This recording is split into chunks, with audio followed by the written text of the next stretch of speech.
Olá, bendito seja o nome do Senhor que fez os céus e a terra. A paz do Senhor para todos. Mais uma vez aqui com uma palavra para o seu coração, sua reflexão e meditação. Uma coisa nos preocupa nesta era, coisas que sempre existiu, mas que às vezes a sua intensidade pode ser prejudicial à espiritualidade da Igreja de Jesus. Uma pergunta para fazer a você: o que você mais valoriza na vida cristã? O que nós mais prezamos ou temos como prioridade ou como algo de valor para nós na nossa vida de fé e prática?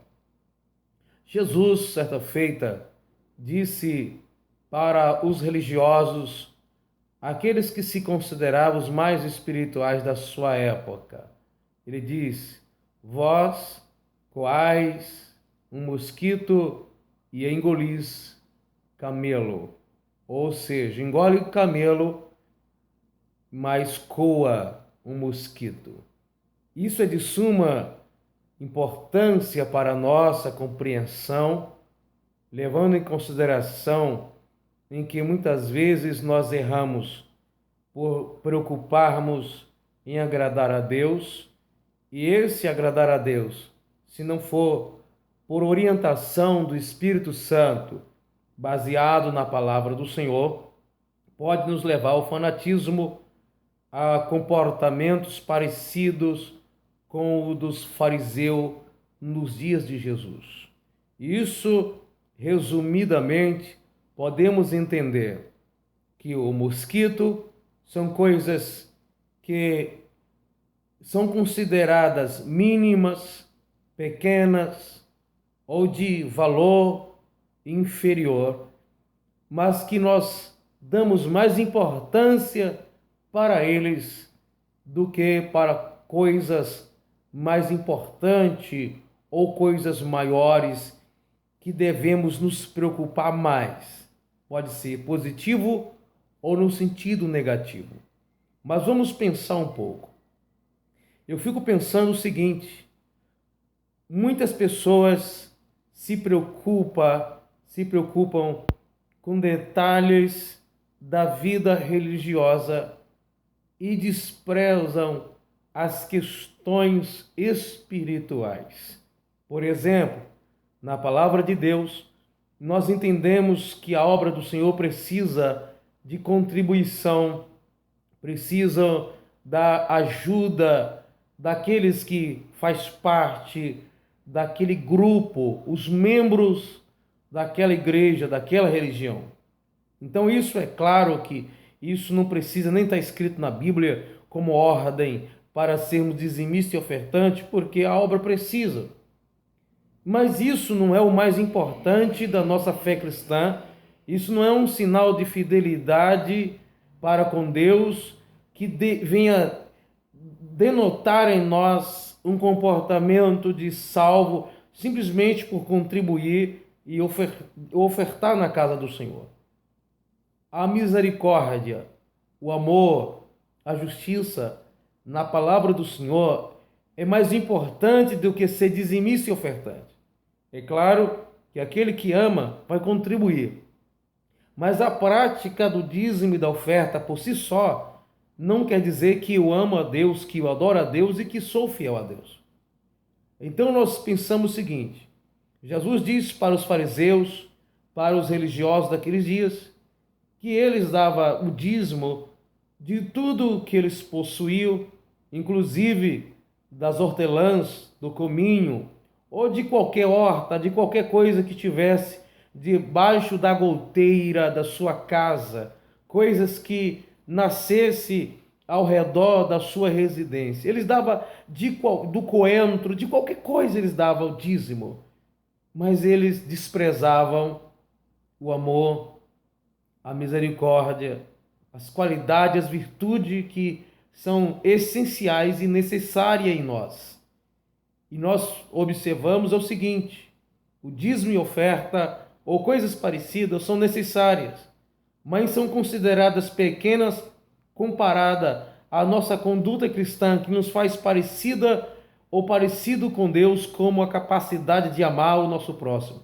Isso os fariseus desprezavam, mas levava muito a sério a contribuição. No sentido comportamental ou de comportamento, nós observamos que muitas pessoas elas têm o entendimento tão controversos que valorizam mais usos e costumes do que doutrina. Coar um mosquito, engolir um camelo. Certa feita eu estava em uma igreja e eu estava comentando naquele lugar o seguinte: se chegar uma pessoa sem gravata e sem paletó, um irmão para pregar a palavra de Deus, apenas de camisa, tá decentemente, somos capazes de questioná-lo. Mas se chega uma pessoa com a roupa indecente, na qualidade de cantor, ela canta. O pregador sem a gravata pode ser questionado. Isso é engolir um camelo e coar um mosquito.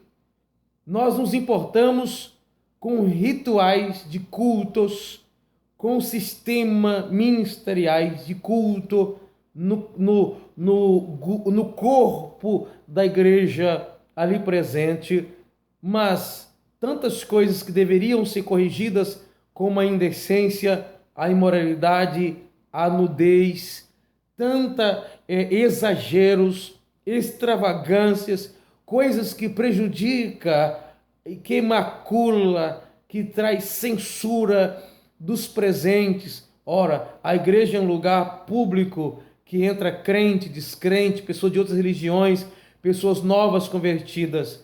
E aí nós vemos comportamentos tão feios, tão imorais, e nós fechamos os olhos para isso. Entretanto, existe sistema de igreja que, se o culto não tiver todos os elementos de programações, existe ali então, ou existirá, uma murmuração muito grande. Um grupo que deixou de cantar. O grupo de mocidade não cantou daquele dia. Acontece um problema muito grande com isso.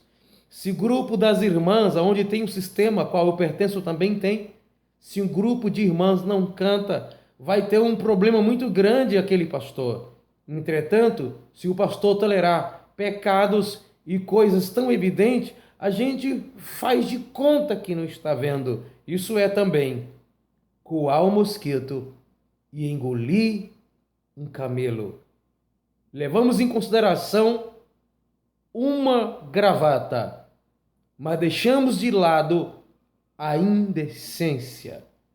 A gravata é uso e costume, não é doutrina, mas a indecência fere a Bíblia. A indecência fere a doutrina bíblica, os ensinos básicos, fundamentais para a fé cristã. Então isso é o que Jesus intitula de religiosidade, ou que nós intitulamos de religiosidades, onde damos importância para detalhes, damos importância para coisas, damos valor mais à questão ministerial do que à questão espiritual. Existe igreja que, se começar o culto e não cantar os 3 hinos da harpa, que não é doutrina bíblica, isso é tradição. Se não cantar os 3 hinos da harpa, as pessoas ficam atribuladas, só porque começou cantando outros hinos avulsos. Mas por que isso? Mas aí, se tiver tanta cantarola, como muitas vezes é de envergonhar, igrejas em congressos, em festividades, que a pregação começa lá depois das 9h30, na desculpa que é festividade, enquanto isso grupos que vão visitar têm que ir embora. Então, se não tiver pregação, ou a pregação for atropelada, ou a pregação for em poucos minutos, aí vem aqueles desinteressados pela palavra de Deus e diz: quando Deus quer falar, Ele fala em pouco tempo. Não é por muito falar que é ouvido. Isso não tem nada a ver com pregação. Isso tem a ver com a oração repetida, que Jesus está dizendo: Não useis de vãs repetições. Não é por muito falar que você vai ser ouvido. Não é por muito repetir. Repetir que você vai ouvido não tem nada a ver com a voz de Deus. Texto fora do contexto gera pretexto e leva muitas pessoas às heresias por aí. Então, a Igreja de Jesus, é hora de nós despertarmos do sono e entendermos, estudarmos e aplicarmos a nossa vida à palavra de Deus e deixarmos de engolir tanto camelo e ficar coando mosquitos. Nós nos incomodamos com o estilo de culto quando é alterado. Deus não tem mais hoje, igreja, liberdade para trabalhar em nós. Porque se o pastor for orientado a pregar no começo do culto, ao invés de pregar no final, os religiosos vão questionar. Isso é falta de ética. Irmãos, nós estamos cansados disso. Nós estamos estudando agora na nossa igreja, Sorocaba Park, Ministério do Belém, aqui em Sorocaba, falando sobre ética. Mas não é ética ministerial. E tem gente que se apega tanto à ética ministerial que o Espírito de Deus não tem como trabalhar. Porque aí o Espírito Santo vai ter que escolher a hora de usar alguém, quem ele vai usar e o que pode falar, o que não pode falar, se é no culto de doutrina, se é no culto de domingo, como que o Espírito Santo tivesse restrições de dias. Isso é religiosidade. Isso é um comportamento farisaico. Isso é questão ministeriais que supervalorizamos, enquanto isso desprezamos as ações e manifestações do poder de Deus. A religiosidade cega, a religiosidade atrapalha, a religiosidade nos torna uma pessoa bonita, até educada, uma pessoa bem comportada, uma pessoa cheia de não me toque, mas não produz espiritualidade. Existem pessoas que entendem tudo de ética, entendem tudo de homilética, entendem tudo de hermenêutica, entendem tudo de um comportamento, como sentar, como levantar, menos de espiritualidade. Se tornou um religioso morto, cego, zeloso, sem conhecimento. E quando o Espírito de Deus usa alguém, se não for dentro dos padrões éticos que aquela pessoa se inteirou, ela questiona. Deus quer operar na minha vida e na sua vida. Mas a religiosidade atrapalha. Porque a religiosidade nos dá uma sensação errada das coisas. Altera até a nossa interpretação da Bíblia. Cuidado com coar um mosquito e engolir um camelo. Nós importamos mais com detalhes da vida. Enquanto isso, o adultério, a fornicação, a indecência, o roubo, a mentira, a hipocrisia, as murmurações está nos matando. E isso a gente não quer tocar no assunto, porque tem alguém na nossa casa que pratica, ou nós mesmos praticamos. Mas aquilo que nos interessa, ligado à religiosidade, nós podemos combater. É muito fácil a gente combater contra aquilo que nós não fazemos. É muito fácil combater contra aquilo que nós não gostamos. Agora, a verdade é aquela que falamos mesmo que ela seja como um punhal no nosso peito. Mas precisamos viver a verdade de Deus e temos cuidado com a religiosidade. Jesus não vai levar religiosos para o céu, mas uma igreja espiritual, uma igreja que se parece com Cristo. Existem pessoas que, igualmente aquele fariseu que disse: graças te dou que não sou como os demais homens, eu dou o dízimo de tudo, eu jejuo 2 vezes por semana, eu nunca adulterei, eu nunca matei, eu nunca roubei, tudo bem, não é para fazer essas coisas, tem que ser fiel nisso, mas isso não torna você melhor do que as outras pessoas. Talvez você faça isso não por causa da sua espiritualidade, talvez faça isso apenas por senso, ou porque o pai e a mãe te orientou a não fazer, e não por temor a Deus. Devemos viver uma vida santa, mas pelo temor que o Espírito Santo produziu em nós, pelo amor que nós temos pelo nosso Pai Celestial. Então, querida igreja, cuidado. Nós temos nossos conceitos religiosos, conceitos ministeriais, éticos, sociais. Muitas tradições devem ser preservadas, mas quando ela é supervalorizada, em detrimento da fé cristã, da espiritualidade, isso se torna maligno. Existem pastores, obreiros, você que está me vendo agora, você conhece alguém, talvez seja você isso, essa pessoa que valoriza tanto a tradição ministerial, valoriza tanto a ética ministerial, contudo a sua espiritualidade é um fracasso. Talvez se fracassou por causa disso. Nós devemos zelar pelos conceitos ministeriais, sim, todos nós temos nossos bons costumes, precisamos preservar, mas nunca valorizar isso mais do que a doutrina bíblica. Ser religioso não é ser espiritual.